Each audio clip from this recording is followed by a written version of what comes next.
Hi hello everyone, welcome back to my YouTube channel. ನೀವು ನೋಡ್ತಾ ಇದ್ದೀರಾ ದಿವ್ಯರಾಜ್ ವ್ಲಾಗ್ಸ್ ಇನ್ ಕನ್ನಡ. ಇವತ್ತಿನ ವ್ಲಾಗ್ ಬಂದು ನಿಮ್ಗೆ ಆಲ್ರೆಡಿ ಗೊತ್ತಾಗಿರುತ್ತೆ, ಗಣೇಶ ಹಬ್ಬದ ವ್ಲಾಗು. ನಮ್ಮೂರಲ್ಲಿ ನಾವೆಲ್ಲ ಹೇಗೆ ನಮ್ಮ ಗಣೇಶ ಹಬ್ಬನ ನಾವು ಸೆಲೆಬ್ರೇಟ್ ಮಾಡ್ತೀವಿ ಅಂತ ಈ ವ್ಲಾಗಲ್ಲಿ ತಿಳಿಸ್ಕೊಡ್ತಿದ್ದೀನಿ. ಹಾಗೆಯೇ one of the most favourite ಹಬ್ಬ ಅಂದರೆ ನನಗೆ ಗಣೇಶ ಹಬ್ಬ. ನನಗಂತೂ ತುಂಬ ಅಂದರೆ ತುಂಬ ಇಷ್ಟ, ಚಿಕ್ಕ ವಯಸ್ಸಿಂದನೂ ಅಷ್ಟೇ. ಆದರೆ ಫಸ್ಟ್ಗೂ ಇವಾಗ್ಲೂ ತುಂಬಾ ಡಿಫ್ರೆನ್ಸ್ ಇದೆ. ಯಾಕಂದರೆ ಅವಾಗೆಲ್ಲ ಆರಾಮಾಗಿ ಜಾಲಿ ಮಾಡಿಕೊಂಡು ಹಬ್ಬ ಮಾಡ್ತಿದ್ವಿ, ಅಂದರೆ ಮಮ್ಮಿ ಮನೇಲಿ. ಇಲ್ಲಾಂದರೆ ಸ್ವಲ್ಪ ರೆಸ್ಪಾನ್ಸಿಬಿಲಿಟಿ ಜಾಸ್ತಿ ಆಗಿರೋದ್ರಿಂದ ಸ್ವಲ್ಪ ಕೆಲಸ ಕೂಡ ಜಾಸ್ತಿ ಆಗಿರುತ್ತೆ. ಸೊ ಅದ್ರ ಮಧ್ಯನೂ ಕೂಡ ನಾವು ಹಬ್ಬನ ಎಂಜಾಯ್ ಮಾಡ್ತಿದ್ದೀವಿ. ಸೊ ನಾನಿವತ್ತು ಎಷ್ಟೆಲ್ಲ ಎಂಜಾಯ್ ಮಾಡಿದ್ವಿ, ನಾವು ಹೇಗೆಲ್ಲ ಹಬ್ಬನ ಸೆಲೆಬ್ರೇಟ್ ಮಾಡಿದ್ವಿ ಅನ್ನೋದನ್ನ ಈ ವಿಡಿಯೋದಲ್ಲಿ ತೋರಿಸ್ಕೊಡ್ತಿದ್ದೀನಿ. ಬನ್ನಿ ವಿಡಿಯೋನ ಸ್ಟಾರ್ಟ್ ಮಾಡೋಣ. ಮೇಯ್ನಾಗಿ ನನಗೆ ಹಬ್ಬಗಳಂದರೆ ತುಂಬಾ ಇಷ್ಟ. ಅದರಲ್ಲೂ ಗಣೇಶ ಹಬ್ಬ, ಅದರಲ್ಲಿ ನಮ್ಮನೆ ದೇವ್ರಿಗೆ ಹೋಗಿ ನಾವು ತೆನೆ ಎರೆಯೋದು ತುಂಬಾ ಅಂದರೆ ತುಂಬ ಸ್ಪೆಷಲ್ ನಮಗೆ. ಸೊ ಅದಕ್ಕಂತೂ ತುಂಬಾ ಖುಷಿಯಾಗಿ ಎಲ್ಲ ಪ್ರಿಪ್ರೇಷನ್ ಎಲ್ಲ ಮಾಡಿಕೊಂಡು ಆ ಹಬ್ಬನ ನಾವು ಸೆಲೆಬ್ರೇಟ್ ಮಾಡ್ತೀವಿ, ಅಂದರೆ ಆಚರಿಸ್ತೀವಿ. ಹಬ್ಬದ ಟೈಮಲ್ಲೆಲ್ಲ ಹೆಣ್ಮಕ್ಳದ್ದು ಗೊತ್ತೇ ಇರುತ್ತಲ್ವ, ಆ್ಯಸ್ ಯೂಶ್ವಲ್ ಕ್ಲೀನಿಂಗು, ದೇವ್ರ ಮನೆ ಕೆಲಸ, ಅಡುಗೆ ಇದರಲ್ಲೇ ಸ್ವಲ್ಪ ಜಾಸ್ತಿ ಟೈಮ್ ಸ್ಪೆಂಡ್ ಮಾಡಬೇಕಾಗುತ್ತೆ. ಹಾಗೆಯೇ ನಾನು ಅಷ್ಟೇ ಎಲ್ಲ ಕೆಲಸನೂ ಮುಗಿಸ್ಕೊಂಡು ದೇವ್ರ ಮನೆಯೂ ಕೂಡ ರೆಡಿ ಮಾಡಿ ಫಸ್ಟು ಇದು ತಂಬಿಟ್ಟು ಮಾಡಿಬಿಡೋಣ ಅಂತ ಹೇಳಿ ಅಕ್ಕಿನೆಲ್ಲ ನೆನೆಸ್ಕೊಂಡು ಮಾಡ್ತಾಯಿದ್ದೀನಿ. ಆ್ಯಕ್ಚುಲಿ ನಾನು ಸ್ನಾನ ಮಾಡಿದ್ದೆ ಫಸ್ಟು ತಂಬಿಟ್ಟು ಮಾಡಿ ಇಟ್ಬಿಡ್ತೀನಿ. ಅದಾದಮೇಲೆ ಬೇರೆ ಕೆಲಸ ಏನಿದ್ರು ನೋಡ್ಕೊತೀನಿ, ಅಂದರೆ ದೇವ್ರ ಮನೆ ರೆಡಿ ಮಾಡೋದು ಮಾಡ್ಕೋತೀನಿ.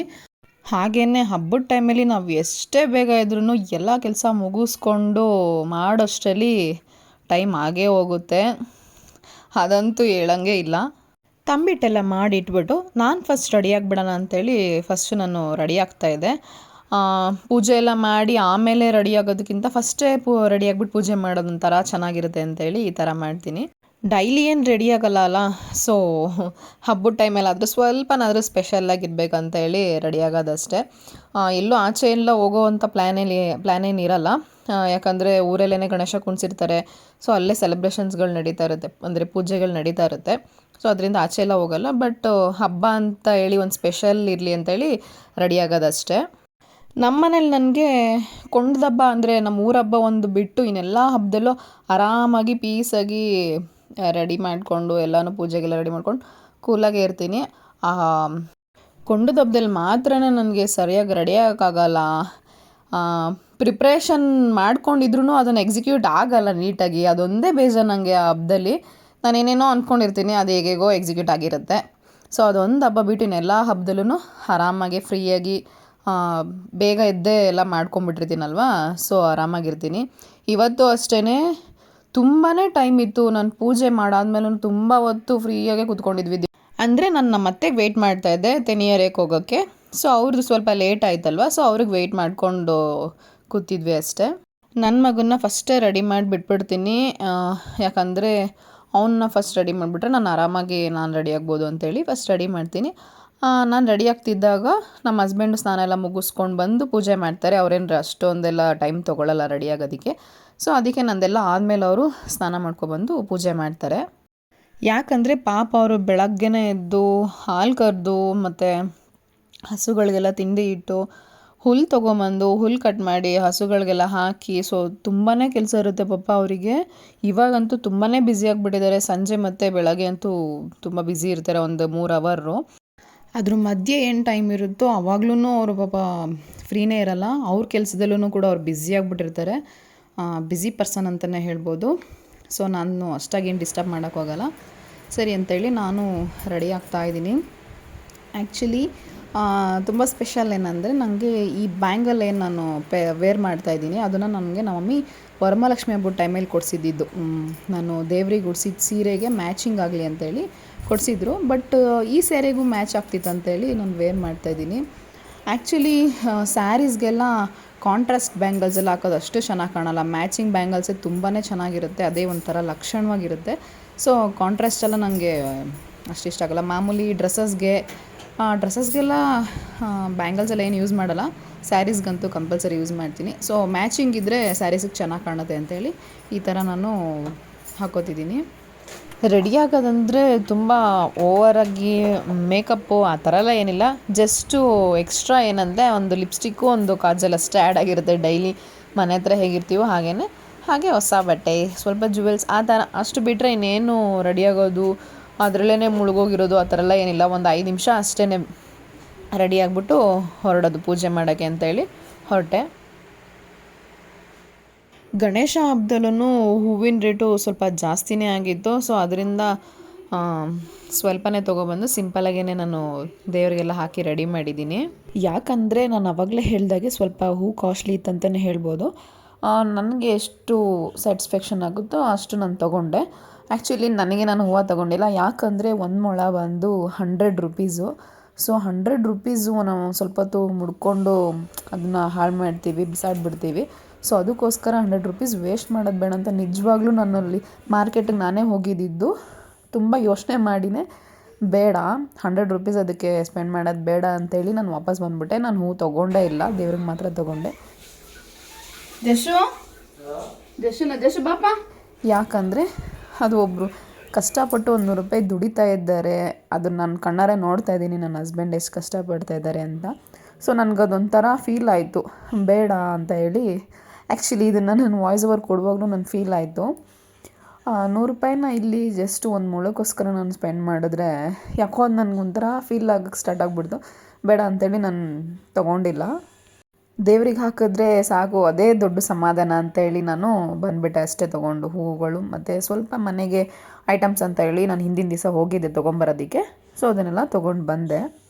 ಹಾಗೆ ನಾನು ಹಬ್ಬದ ಹಿಂದಿನ ದಿವಸದಿಂದನೇ ನಾನು ಫುಲ್ ಪ್ರಿಪ್ರೇಷನ್ ಸ್ಟಾರ್ಟ್ ಮಾಡಿಬಿಟ್ಟಿದ್ದೆ. ಯಾಕಂದರೆ ನೆಕ್ಸ್ಟು ಮಾರ್ನಿಂಗೇ ನಾನು ಪೂಜೆ ಮಾಡಬೇಕಂತ ಅಂದ್ಕೊಂಡಿದ್ನಲ್ವ. ಸೊ ಹಳ್ಳಿ ಕಡೆ ಎಲ್ಲ ತುಂಬಾ ಕೆಲಸ ಇರುತ್ತೆ. ನಾನು ತುಂಬ ಸಲ ಹೇಳಿದ್ದೀನಿ ಕೂಡ, ತುಂಬ ಕೆಲಸ ಇರುತ್ತೆ. ಸೊ ಅದರಿಂದ ನಾನು ಹಿಂದಿನ ದಿವಸನೇ ಎಲ್ಲ ಮಾಡ್ಕೊತಿದ್ದೀನಿ. ಅವತ್ತಿನ ದಿವಸನೇ ಮಾಡ್ತೀನಿ ಅಂದರೆ ಖಂಡಿತ ಬೇಗ ಪೂಜೆ ಅಂತೂ ಮಾಡೋಕ್ಕಾಗಲ್ಲ. ನಮ್ಮ ಮೇಲೆ ಸ್ವಲ್ಪ ಕೆಲಸ ಜಾಸ್ತಿನೇ ಅಂತಲೇ ಹೇಳ್ಬೋದು.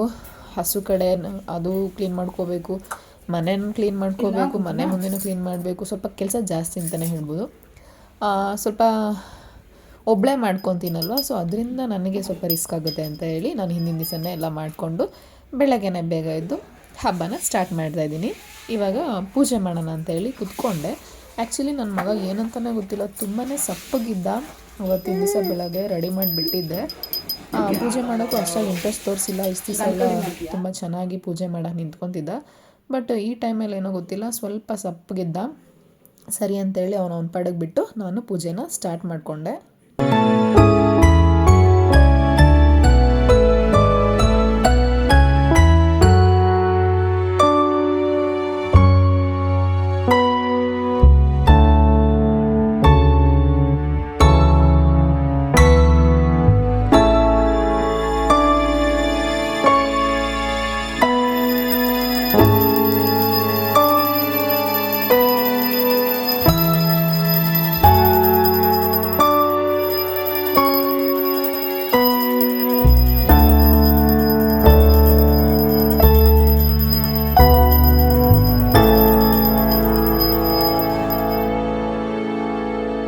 ಮೊದಲೇ ಆಚೆ ಪೂಜೆ ಮಾಡಿದ್ದೆ, ಅಂದರೆ ತುಳಸಿಗೆ ಪೂಜೆ ಎಲ್ಲ ಮಾಡಿ ಅದಾದಮೇಲೆ ನಾನು ಮನೇಲಿ ದೇವ್ರಿಗೆ ಪೂಜೆ ಸ್ಟಾರ್ಟ್ ಮಾಡಿದ್ದು. ಹಬ್ಬದ ದಿನ ಬೆಳಗ್ಗೆನೇ ಪೂಜೆ ಆಗಿಬಿಟ್ರಂತೂ ಒಂಥರ ಚೆನ್ನಾಗಿರುತ್ತೆ. ಹಬ್ಬದ ಕಳೆನ ಜಾಸ್ತಿ ಆದಂಗಿರುತ್ತೆ. ಇಡೀ ದಿನ ಹಬ್ಬನ ಫೀಲ್ ಮಾಡ್ತಾಯಿದ್ವಿ ಅಂತಲೇ ಅನಿಸ್ತಾ ಇರುತ್ತೆ. ಯಾಕಂದರೆ ಕೆಲವೊಂದು ಹಬ್ಬಗಳನ್ನ ನಾವು ಸಂಜೆ ಮಾಡ್ತೀವಲ್ವ. ಸೊ ಬೆಳಗ್ಗೆಯಿಂದ ಸಂಜೆವರೆಗೂ ಕೆಲಸ ಮಾಡಿಕೊಂಡೆ ಅದಾದಮೇಲೆ ನಾವು ಆ ಹಬ್ಬ ಅಂತ ಇದಾಗುತ್ತೆ. ಸೊ ಅದರಿಂದ ಬೆಳಗ್ಗೆನೇ ಪೂಜೆ ಮಾಡೋದ್ರಿಂದ ಒಂಥರ ಚೆನ್ನಾಗಿ ಅನಿಸುತ್ತೆ ಅಂತ ಹೇಳಿ ನಾನು ಈ ಥರ ಪ್ಲ್ಯಾನ್ ಮಾಡ್ಕೋತೀನಿ. ಆದರೆ ನಮ್ಮ ತಾತ ನಮ್ಮ ಅಜ್ಜಿ ಎಲ್ಲ ಇರುವಾಗ ಅವರು ಸಂಜೆ ಹೋಗಿ ಪೂಜೆ ಮಾಡ್ತಾಯಿದ್ರಂತೆ. ಹೇಳ್ತಿದ್ರು ನಮ್ಗೆ ಅವಾಗ, ನಮ್ಮ ಮಮ್ಮಿ ಕೂಡ ಹೇಳ್ತಿದ್ರು. ಬಟ್ ನಮ್ಮ ಮಮ್ಮಿ ಮನೇಲೆಲ್ಲ ನಾವು ಬೆಳಗ್ಗೆನೇ ಹೋಗಿ ದೇವರಿಗೆ ತೆನೆ ಎರ್ಕೊಂಡು ಬಂದುಬಿಡ್ತಾಯಿದ್ವಿ. ಸೊ ಅದೇ ರೂಢಿಯಾಗಿದೆ ನನಗೆ. ಹಾಗೆ ನಾನೇನು ಅಂದ್ಕೊಂಡಿದ್ದೀನಿ, ನಂದೊಂದು ಅಸಂಪ್ಷನ್ ಏನಂದರೆ, ಅವಾಗೆಲ್ಲ ಸ್ವಲ್ಪ ಕಷ್ಟ ಇತ್ತು. ಅಷ್ಟಾಗಿ ಫೈನಾನ್ಷಿಯಲಿ ಯಾರೂ ಸ್ಟ್ಯಾಂಡರ್ಡ್ ಆಗಿರಲಿಲ್ಲ. ಇವಾಗಲೇ ನಾನು ಮನೆ ಕೆಲಸ ಅದು ಇದು ಅಂದ್ಕೊಂಡು ಎಷ್ಟೊತ್ತು ಲೇಟ್ ಮಾಡಿಬಿಡ್ತೀನಿ. ಬಟ್ ಅವಾಗೆಲ್ಲ ಮನೇಲಿ ಹಸು ಕುರಿ ಅಂತ ಏನೇನೋ ಇರ್ತಿತ್ತು. ಪಾಪ ಬೆಳಗ್ಗೆಯಿಂದ ಅದನ್ನೆಲ್ಲ ನೋಡಿಕೊಂಡು ಹಬ್ಬದ ಕೆಲಸನೂ ಮಾಡಿಕೊಂಡು ಇದನ್ನೆಲ್ಲ ತಯಾರಿ ಮಾಡಿಕೊಂಡು ಅವರಿಗೆ ಸಂಜೆ ಆಗೋಗ್ತಿತ್ತು. ಸೊ ಅದರಿಂದ ಅವರು ಸಂಜೆ ಮಾಡ್ತಿದ್ರು ಅಂತ ಹೇಳಿ ನಾನು ಅಂದ್ಕೊತೀನಿ. ಹಾಗೆ ಇದ್ರ ಬಗ್ಗೆ ಇನ್ನೂ ಒಂದಷ್ಟು ವಿಚಾರಗಳನ್ನ ತಿಳ್ಕೋಬೇಕು ಅಂತ ನಾನು ಸರ್ಚ್ ಮಾಡೋಕ್ಕೆ, ಅಂದರೆ ನಮ್ಮ ಊರಲ್ಲಿ ಕೇಳಿದಾಗ ನನಗೆ ಗೊತ್ತಾಗಿದ್ದೇನೆಂದರೆ ಹಾವುಗಳು ಸಂಜೆ ಅಂದರೆ ಬೆಳಗ್ಗೆ ಒಂದು 10 ಗಂಟೆ ಎಷ್ಟು ಗಂಟೆಗೆ ಹೋಗೋ ಅಂತ ಗೊತ್ತಿಲ್ಲ, ಬಟ್ ಬೆಳಗ್ಗೆ ಏನಾದರೂ ಸಂಚಾರಕ್ಕೆ ಹೊರ್ಟೋದ್ರೆ ಅವರೆಲ್ಲ ಬರೋದೇ ಸಂಜೆ ಆಗೋಗ್ತಿತ್ತು. ಸೊ ಅದರಿಂದ ಸಂಜೆ ಹೋಗಿ ತೆನೆ ಎರಿತಾ ಇದ್ರು ಅಂತಲೂ ಕೂಡ ಒಂದು ವಿಚಾರ ನನಗೆ ಗೊತ್ತಾಯಿತು. ಬಟ್ ಇರಲಿ ಪರವಾಗಿಲ್ಲ, ಬೆಳಗ್ಗೆ ಹೋಗಿ ಮಾಡ್ಕೊಂಬರೋದನ್ನು ಕೂಡ ಅದು ಇಡೀ ದಿವಸ ಹಬ್ಬನೇ ಅಲ್ವಾ, ಸೊ ಎಲ್ಲನೂ ಒಂದೇ ಆಗುತ್ತೆ ಅಂತ ಹೇಳಿ ನಾನು ಮಾಡ್ತೀನಿ. ಹಾಗೆಯೇ ಈ ವ್ಲಾಗ್ ಆಲ್ಮೋಸ್ಟು ಬರೀ ಪೂಜೆನೇ ಆಗಿರುತ್ತೆ. ಯಾಕೆಂದರೆ ಹಬ್ಬ ಏನೂ ಮಾಡೋಕ್ಕಾಗಲ್ಲ, ಇನ್ನೇನು ಅಷ್ಟಾಗಿ ಪೂಜೆದು ಬಿಟ್ಟರೆ ಇನ್ನೇನು ನಾನು ಅಷ್ಟಾಗಿ ಇದು ಮಾಡ್ಕೊಂಡಿಲ್ಲ. ಸೊ ಅದರಿಂದ ನಾನು ಹೇಗೆ ನಾನು ಅವತ್ತಿದ್ನೋ ಅದನ್ನು ನಾನು ಇಲ್ಲಿ ವ್ಲಾಗಲ್ಲಿ ಹಾಕಿದ್ದೀನಿ ಅಷ್ಟೇ. ಹಾಗೆಯೇ ನಮ್ಮ ಹಸ್ಬೆಂಡ್ ಕೆಲಸ ಎಲ್ಲ ಮುಗಿಸಿ ಸ್ನಾನ ಮಾಡೋದು ಸ್ವಲ್ಪ ಲೇಟ್ ಆಗ್ತಾಯಿತ್ತು ಅಂತ ಹೇಳಿ ನಾನು ಪೂಜೆನ ಸ್ಟಾರ್ಟ್ ಮಾಡಿಬಿಟ್ಟೆ. ಅದಾದಮೇಲೆ ಅವ್ರು ಬಂದು ಪೂಜೆ ಮಾಡಿದ್ರು. ಹಾಗೆ ನಮ್ಮನೇಲಿ ಒಂದು ಪದ್ಧತಿನ ನಾವು ಫಾಲೋ ಮಾಡ್ಕೊಂಡು ಬಂದಿದ್ದೀವಿ. ಅದೇನೆಂದರೆ ವಾರದ ಟೈಮಲ್ಲೆಲ್ಲ ನಾವು ಮಾತ್ರ ಹೆಣ್ಮಕ್ಳು ಮಾತ್ರ ಪೂಜೆ ಮಾಡ್ಕೋತೀವಲ್ವ. ಸೊ ಹಬ್ಬದ ದಿನ ಅಂತೂ ಕಂಪಲ್ಸರಿ ಮನೇಲಿರೋರು ಎಲ್ರೂ ಕೂಡ ಪೂಜೆ ಮಾಡಬೇಕು ಅನ್ನೋದನ್ನು ನಾವು ಮನೇಲಿ ಫಾಲೋ ಮಾಡ್ತೀವಿ. ಹೀಗೆ ಮಾಡೋದ್ರಿಂದ ನಮ್ಮಲ್ಲಿರೋ ಒಂದು ಬಾಂಡಿಂಗ್ ಇನ್ನೂ ಜಾಸ್ತಿ ಆಗುತ್ತೆ. ಹಾಗೆ ನಮ್ಮ ಮಕ್ಕಳು ಅದನ್ನು ನೋಡಿದಾಗ ಈ ಥರ ಮಾಡಬೇಕು ಅಂದರೆ ಫ್ಯೂಚರ್ ಕೂಡ ಅವ್ರು ಅದನ್ನೇ ಕಲ್ತ್ಕೊಂಡು ಹೋಗ್ತಾರೆ ಅನ್ನೋದು ಇಂಟೆನ್ಷನ್ ಕೂಡ ಇದೆ ಇದರಲ್ಲಿ. ಇದಕ್ಕೆ ಬೆಸ್ಟ್ ಎಕ್ಸಾಂಪಲ್ ಅಂದರೆ ನಾವೇನೇ, ಯಾಕಂದರೆ ನಮ್ಮ ಮಮ್ಮಿ ಡ್ಯಾಡಿ ಮನೇಲಿ ಇದನ್ನು ಫಾಲೋ ಮಾಡ್ತಾಯಿದ್ರು. ಅಂದರೆ ಮನೇಲಿ ಎಲ್ರೂ ಪೂಜೆಗಿರಬೇಕು, ತೆನೆಯರಕ್ಕೆ ಹೋದಾಗ ಎಲ್ರೂ ಹೋಗಬೇಕು, ಏನೇ ಒಂದು ಹಬ್ಬ ಮಾಡಿದ್ರು ಎಲ್ಲರೂ ಒಟ್ಟಿಗೆ ಕೂತ್ಕೊಂಡೇ ಊಟ ಮಾಡಬೇಕು ಅನ್ನೋದನ್ನೆಲ್ಲ ನಮ್ಮ ಮಮ್ಮಿ ಮನೇಲಿ ನಾವು ನೋಡಿರೋದ್ರಿಂದ, ಅದನ್ನೆಲ್ಲ ನಾವು ಅಂದರೆ ಎಕ್ಸ್ಪೀರಿಯೆನ್ಸ್ ಮಾಡಿರೋದ್ರಿಂದ, ಅದನ್ನೇ ನಾವು ಕಲ್ತ್ಕೊಂಡು ಬಂದಿರೋದ್ರಿಂದ ಇಲ್ಲೂ ಕೂಡ ನಾವು ಅದನ್ನು ಮಾಡ್ತಾಯಿದ್ದೀವಿ. ನಮ್ಮ ಮಕ್ಳಿಗೂ ಕೂಡ ಅದನ್ನು ನಾವು ತೋರಿಸ್ಕೊಡ್ತಾ ಇದ್ದೀವಿ ಅಂತ.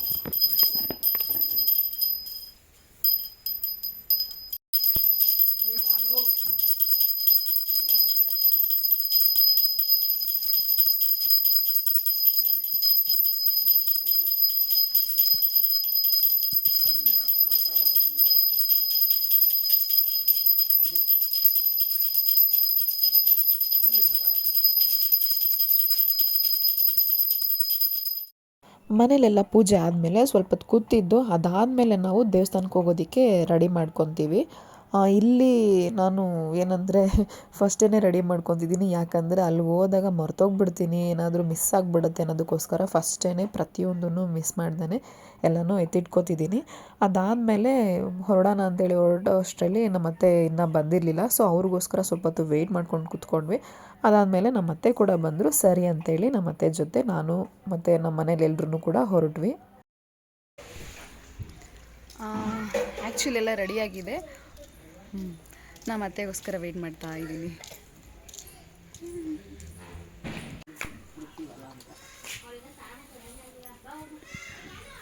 ಬಂದೆ.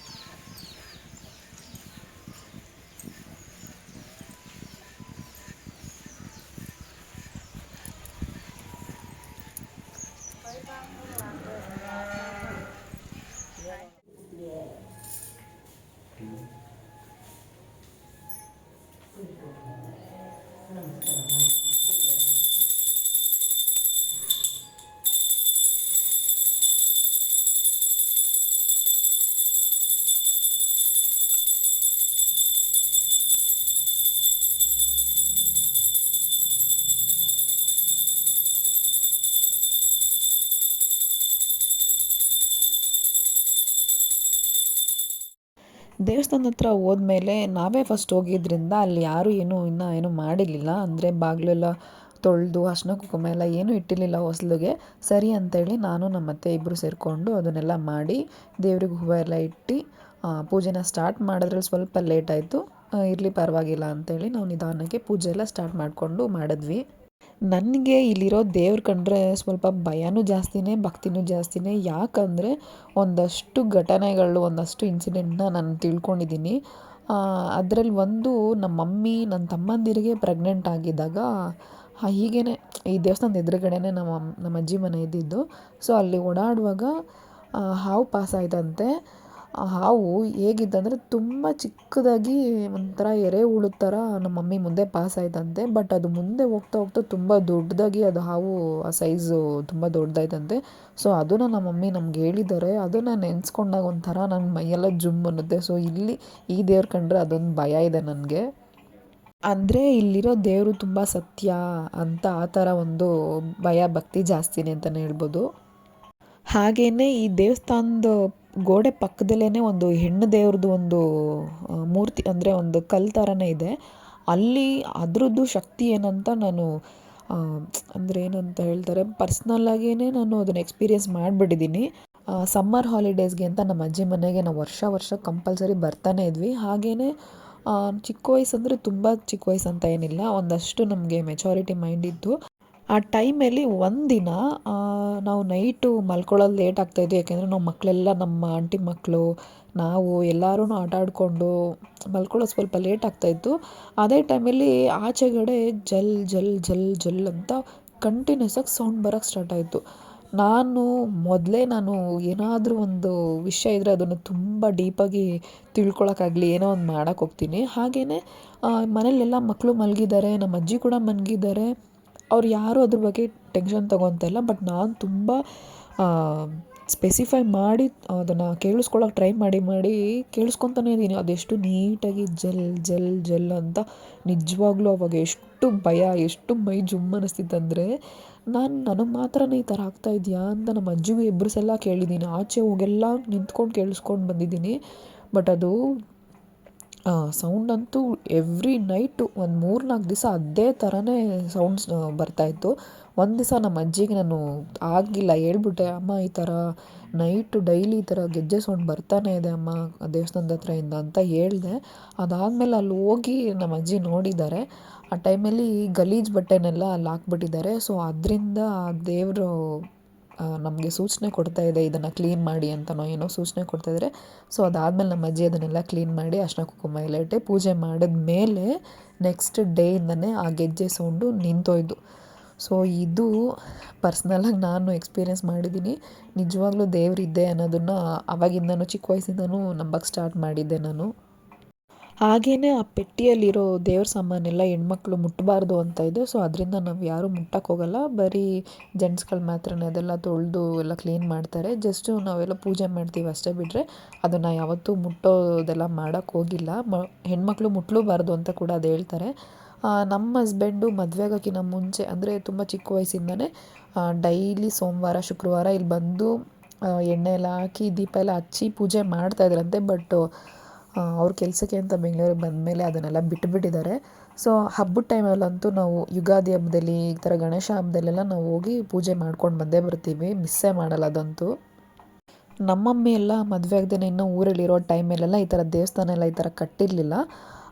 ತೊಪ್ಪೆನೆಲ್ಲ ಅಂತ ಎಲ್ಲ ಇತ್ತಲ್ವ. ಸೊ ಅವರೇ ನಮ್ಮಮ್ಮಿ ಏನು ಮಾಡ್ತಾಯಿದ್ರು, ತೊಪ್ಪೆ ಎಲ್ಲ ಹಾಕಿ ಸಾರಿಸಿ ರಂಗೋಲಿ ಎಲ್ಲ ಬಿಟ್ಟು ಅದಕ್ಕೆ ಮಲ್ಲಿಗೆ ಮೊಗ್ಗೆಲ್ಲ ಏನೇನೋ ಅಲಂಕಾರ ಎಲ್ಲ ಮಾಡಿ ರಂಗೋಲಿ ಎಲ್ಲ ಬಿಟ್ಟು ತುಂಬ ಚೆನ್ನಾಗೇ ಪೂಜೆ ಮಾಡ್ತಾಯಿದ್ರಂತೆ.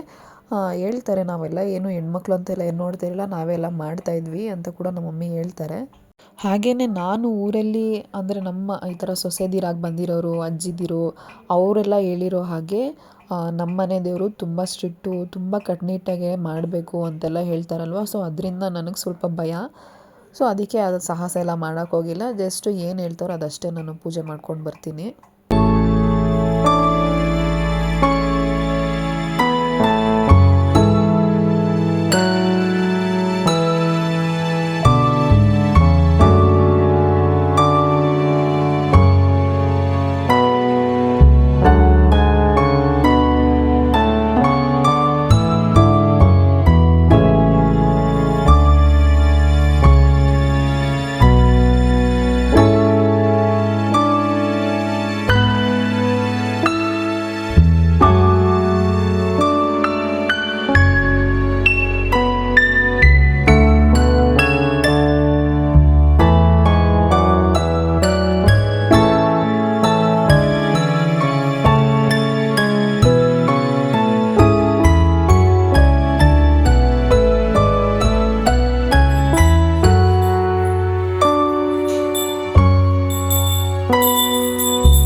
ಅದಾದಮೇಲೆ ಪೂಜೆ ಎಲ್ಲ ಮುಗಿಸ್ಕೊಂಡು ದೇವಸ್ಥಾನದಿಂದ ಬಂದಿದ್ದೆ ಆಲ್ಮೋಸ್ಟ್ ಒಂದು 11 ಗಂಟೆ 11:30 ಆಗಿಬಿಟ್ಟಿದ್ದು. ಸೊ ತಿಂಡಿ ತಿನ್ನೋಕ್ಕಂತೂ ಸಿಕ್ಕಾಪಟ್ಟೆ ಹೊಟ್ಟೆ ಹಸಿವಾಗ್ತಾಯಿತ್ತು.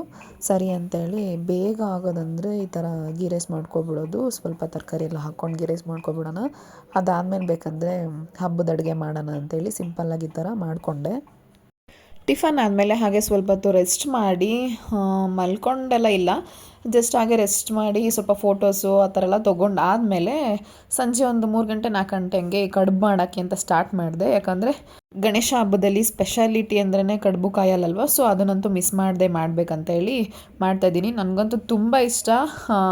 ನಮ್ಮ ಮಮ್ಮಿ ಮನೇಲಿದ್ದಾಗಂತೂ ನಮ್ಮ ಮಮ್ಮಿ ಮಾಡಿದ್ದೆಲ್ಲ ಜಾಸ್ತಿ ನಾನೇ ತಿಂತಾಯಿದ್ದಿದ್ದು. ನಮ್ಮ ಮಮ್ಮಿ ಕೂಡ ಬೈತಾಯಿದ್ರು ತುಂಬ ತಿನ್ನಬಾರ್ದು ಅಂತೇಳಿ. ಬಟ್ ಆದ್ರೂ ವರ್ಷಕ್ಕೆ ಒಂದೇ ದಿನ ತಾನೇ ತಿನ್ನೋದಂತೇಳಿ ನಾನು ಜಾಸ್ತಿ ತಿಂತಿದ್ದೆ. ಅದನ್ನು ನೆನೆಸ್ಕೊಂಡೇ ನಾನು ಮಾಡ್ತಾಯಿದ್ದೆ. ಅಯ್ಯೋ ನಮ್ಮ ಮಮ್ಮಿ ಮನೇಲಿದ್ದಾಗ ನಮ್ಮ ಮಮ್ಮಿ ಮಾಡಿ ಇಟ್ಟಿರ್ತಿದ್ರು, ಓಡಾಡ್ಕೊಂಡು ಎದ್ಕೊಂಡು ತಿಂದು ಖಾಲಿ ಮಾಡಿಬಿಡ್ತಾಯಿದ್ದೆ ಅಂತೇಳಿ ಅದನ್ನೇ ನೆನೆಸ್ಕೊಂಡು ಕೂಡ ಇಲ್ಲಿ ಮಾಡ್ತಾಯಿದ್ದೆ. ಹಾಗೆಯೇ ಇಲ್ಲೂ ಬೇಗನೆ ಕಾಯಲ್ಲೆಲ್ಲ ಮಾಡಿ ಈ ಥರ ಎಲ್ಲ ಹಸಿಟ್ಟೆಲ್ಲ ಹಾಕಿ ರೆಡಿ ಮಾಡಿಕೊಂಡು ಇವಾಗ ಕಡುಬು ಮಾಡ್ತಾಯಿದ್ದೀನಿ. ಆಲ್ಮೋಸ್ಟ್ ಒಂದು 30-35 ಅಷ್ಟು ಕಡುಬು ಮಾಡಿದ್ದೆ. ಅಂದರೆ ನಂಗೆ ಗೊತ್ತಿರೋರ್ನೆಲ್ಲ ಕರೆದು ಕಡುಬು ಕೊಡಬೇಕು ಅಂತ ಅಂದ್ಕೊಂಡಿರ್ತೀನಿ ವರ್ಷ. ಸೊ ಅದಕ್ಕೋಸ್ಕರ ಒಂದು ಸ್ವಲ್ಪ ಜಾಸ್ತಿನೇ ಮಾಡ್ತೀನಿ. ಫಸ್ಟ್ ಮಾಡಿ ಸ್ವಲ್ಪ ಶೇಪ್ಲೆಸ್ಸಾಗಿ ಬಂದ್ಬಿಡ್ತು. ಸರಿ ಅದು ಹಾಗೆ ಇಟ್ಬಿಟ್ಟು ಬೇರೆ ಮಾಡೋಣ ಅಂತೇಳಿ ಬೇರೆ ತೊಗೊಂಡೆ. ಫಸ್ಟು ದೇವ್ರಿಗಿಟ್ಟು ಅಂದರೆ ನೈವೇದ್ಯನ ದೇವ್ರಿಗೆ ಅರ್ಪಿಸ್ಬಿಟ್ಟು ಅದಾದಮೇಲೆ ನಾವು ಟೇಸ್ಟ್ ಮಾಡ್ತೀವಿ. ಇದನ್ನು ಮುಗಿಸೋಷ್ಟರಲ್ಲಿ ಆಲ್ಮೋಸ್ಟ್ ಒಂದು 1/2 hour ಆಯಿತು. ಅದಾದಮೇಲೆ ಗಣೇಶನ ಎಲ್ಲಿ ಕುಣಿಸಿರ್ತಾರೆ ಅದನ್ನೆಲ್ಲ ನೋಡೋಣ ಅಂತ ಹೇಳಿ ನಾನು ಮತ್ತು ನನ್ನ ಫ್ರೆಂಡು ಹೋಗಿದ್ವಿ. ಅಷ್ಟರಲ್ಲೇ ಸಂಜೆ ಆಗೇ ಹೋಯಿತು. ನಮ್ಮೂರಲ್ಲಿ ಕೆಲವೊಬ್ಬರು ಅವತ್ತಿನ ದಿವಸನೇ ಬಿಡೋರು ಇರ್ತಾರೆ. ಬನ್ನಿ ಇವಾಗ ಗಣೇಶನ ಮೆರವಣಿಗೆ ಮಾಡ್ಕೊಂಡು ಕರ್ಕೊಂಡು ಹೋಗ್ತಾರೆ, ಅಲ್ಲಿಗೆ ಹೋಗೋಣ.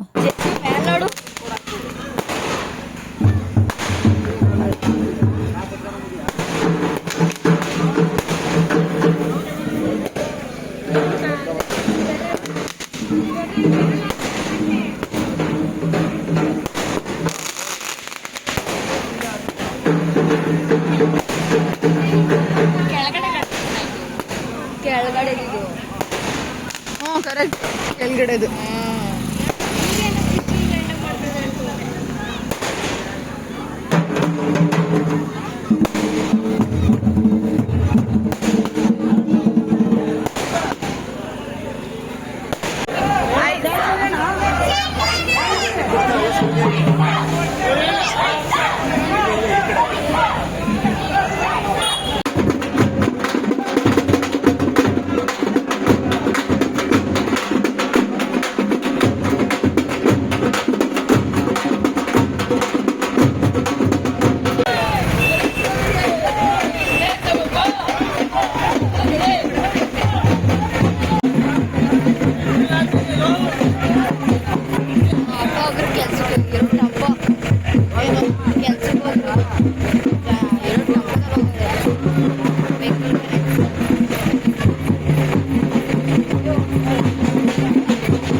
ನೀನು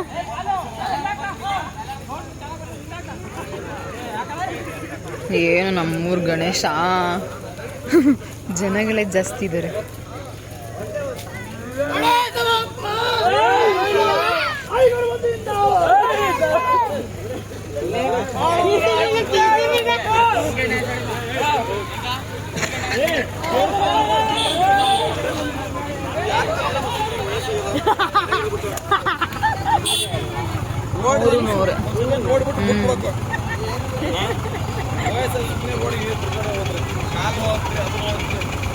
ಹಬ್ಬದ ಇಂಟ್ರೆಸ್ಟೇ ಹೋಯ್ತು ಸರ್, ಬೇಜಾರಾಗ್ತದೆ.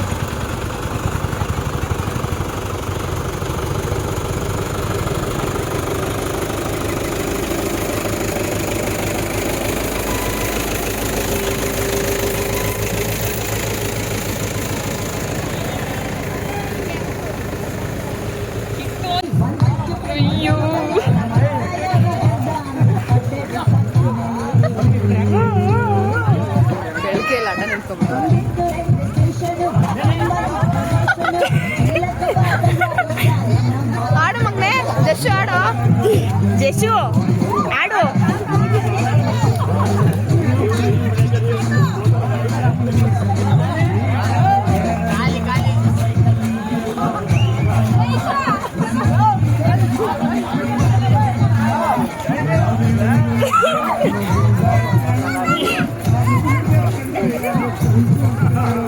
ಬಸ್ಸು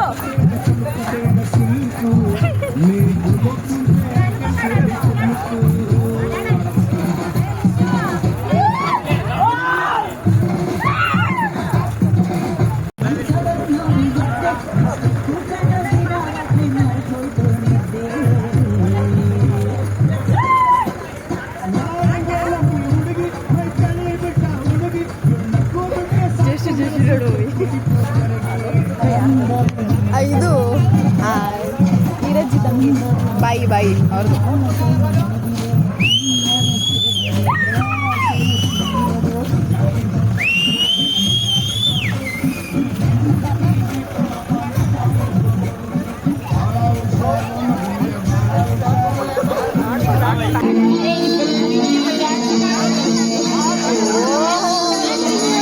ಸೂಪರ್ ಇದು.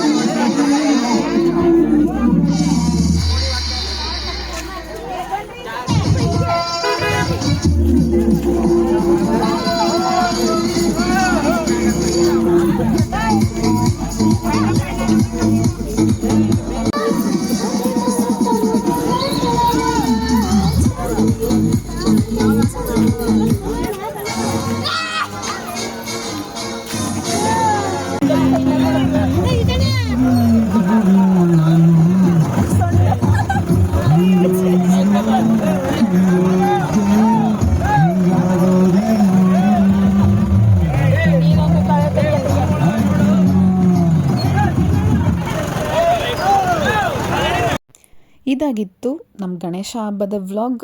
ಈ ವ್ಲಾಗ್ನ ಇಲ್ಲಿಗೆ ಎಂಡ್ ಮಾಡ್ತಾ ಇದ್ದೀನಿ. ಈ ವ್ಲಾಗ್ ಇಷ್ಟ ಆಗಿದ್ದಲ್ಲಿ ಒಂದು ಲೈಕ್ ಶೇರ್ ಕಮೆಂಟ್ ಮಾಡೋದನ್ನು ಮರಿಬೇಡಿ. ಹಾಗೆ ಇನ್ನು ನನ್ನ ಚಾನಲ್ನ ಯಾರು ಸಬ್ಸ್ಕ್ರೈಬ್ ಮಾಡದೆ ನೋಡ್ತಿದ್ರೆ ಪ್ಲೀಸ್ ಸಬ್ಸ್ಕ್ರೈಬ್ ಮಾಡ್ಕೊಂಡು ನೋಡಿ. ಪಕ್ಕದಲ್ಲಿರೋ ಬೆಲ್ ಐಕಾನ್ನ ಪ್ರೆಸ್ ಮಾಡಿ. ನೀವು ಹಾಗೆ ಮಾಡೋದ್ರಿಂದ ನಾನು ಹಾಕೋ ಎಲ್ಲ ವೀಡಿಯೋಸ್ ನೋಟಿಫಿಕೇಶನ್ ಫಸ್ಟ್ ನಿಮಗೆ ಬರುತ್ತೆ. ಸೊ ದಟ್ ನೀವು ನನ್ನ ವೀಡಿಯೋಸ್ನ ಫಸ್ಟ್ ನೋಡ್ಬೋದು. ಯಾಕೆ ವ್ಲಾಗ್ಸ್ನ ಅಪ್ಲೋಡ್ ಮಾಡೋದು ಇಷ್ಟೊಂದು ಲೇಟ್ ಆಯಿತು ಅಂತ ಎಲ್ಲ ನಾನು ಮುಂದೆ ನಿಮ್ಮ ಹತ್ರ ಶೇರ್ ಮಾಡ್ಕೊತೀನಿ. ಇದ್ರದ್ದು ಕಂಟಿನ್ಯೂಯೇಷನ್ ವ್ಲಾಗ್ಸ್ ಕೂಡ ಇದೆ, ಬಟ್ ಅದನ್ನು ಅಪ್ಲೋಡ್ ಮಾಡೋಕ್ಕಾಗಿಲ್ಲ. ಮುಂದೆ ಹೇಳ್ತೀನಿ ಏನು ರೀಸನ್ ಅಂತ. ಸೊ ಈ ವಿಡಿಯೋ ಎಂಜಾಯ್ ಮಾಡಿದ್ದೀರಾ ಅಂತ ನಾನು ಅನ್ಕೊತೀನಿ. ಸೊ ಪ್ಲೀಸ್ ಇನ್ನೂ ಯಾರು ನನ್ನ ಚಾನಲ್ನ ಸಬ್ಸ್ಕ್ರೈಬ್ ಮಾಡದೆ ನೋಡ್ತಿದ್ರೆ ಪ್ಲೀಸ್ ಸಬ್ಸ್ಕ್ರೈಬ್ ಮಾಡ್ಕೊಂಡು ನೋಡಿ. Thank you. ಸಿಗೋಣ ನೆಕ್ಸ್ಟ್ ವಿಡಿಯೋದಲ್ಲಿ. Until then, keep watching. Stay safe. Bye-bye.